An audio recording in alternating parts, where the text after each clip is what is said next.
These pagoda flowers, they're also botanical name is that Clerodendron paniculatum. It's one of the spectacular plants of what nature has produced, and it leaves one speechless if you look at it closely. The amazing arrangement, that type of pagoda shape, and then numerous little flowers.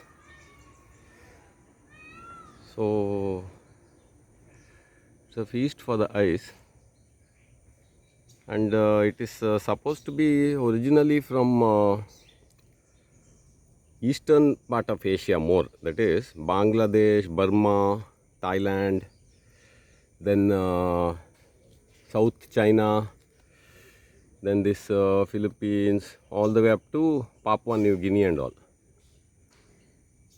And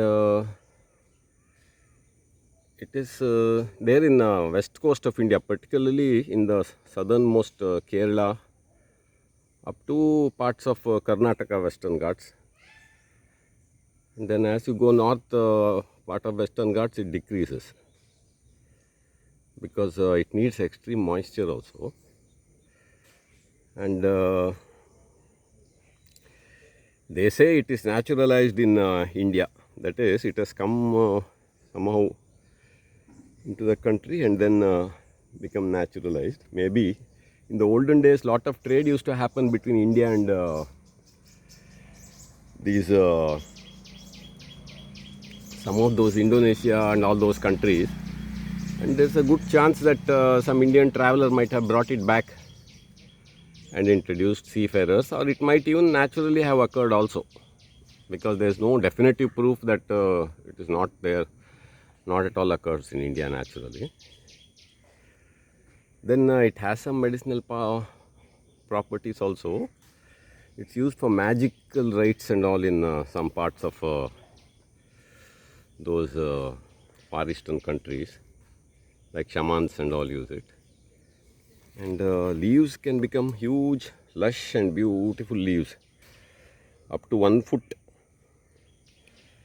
And also it needs a kind of a good soil, that is some healthy topsoil and all is needed. And in valley bottoms with a sunny disposition, it needs a couple of hours of bright sunlight. In such places it comes naturally, and it can grow on its own. You don't have to do any watering, pesticide, nothing. No manuring also is needed. This is an excellent plant for to be introduced in all these resorts and these fancy gardens and all on the west coast near in Kerala, then up to Goa. Very beautiful hardy plant. You don't have to waste water, pesticides, caring, giving, nothing. Gardeners also are not needed. They can manage on their own. And lots of butterflies get attracted to these flowers because so many flowers are there. And then second, it has a long flowering period. It's not just everything flowers off one day and then it's over. Extended flowering is there. This is a new bud that's coming up and it's so beautiful.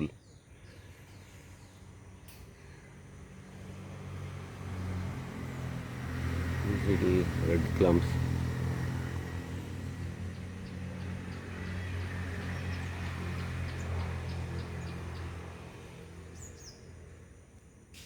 Then the lower ones start opening up as it grows. As the upper part goes up, become that pyramid type of shape, these lower flowers start opening up, and in a like a crescendo, one by one, layer after layer will open up. And so a lot of butterflies like to hang around this plant. Plenty of nectar is there for them. So for butterfly gardens, it's good. Then it can suppress this noxious weed, about whom I will be covering in a couple of days, one separate video. Our Clerodendron infortunatum is more hardy, widespread, as well as highly regarded in Ayurveda and all. But this is also one of them.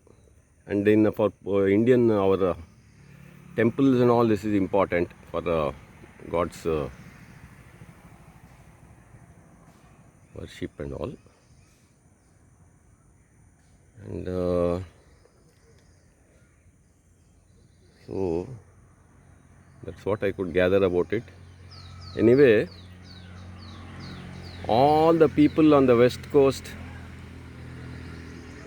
you should get at least one or two of these glorious beauties and enjoy their sight, and allow all your butterflies to gather in your garden and feast on them.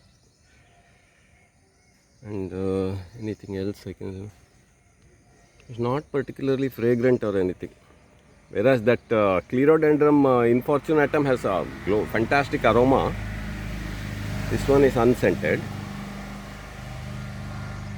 But the color and all makes up. Color and showy flowers make up for it, and they occur in kind of clumps like this. You can make a whole flower bed of them and forget about it, because they don't need your maintenance. So that is the Clerodendron paniculatum. And mainly the butterflies will start coming after the sun rises. Now it's still 7 o'clock in the morning, so I can't show you much butterflies. However, later in the day, or if you notice these in your area, you can keep a sharp lookout for butterflies. They'll certainly be hanging around this one.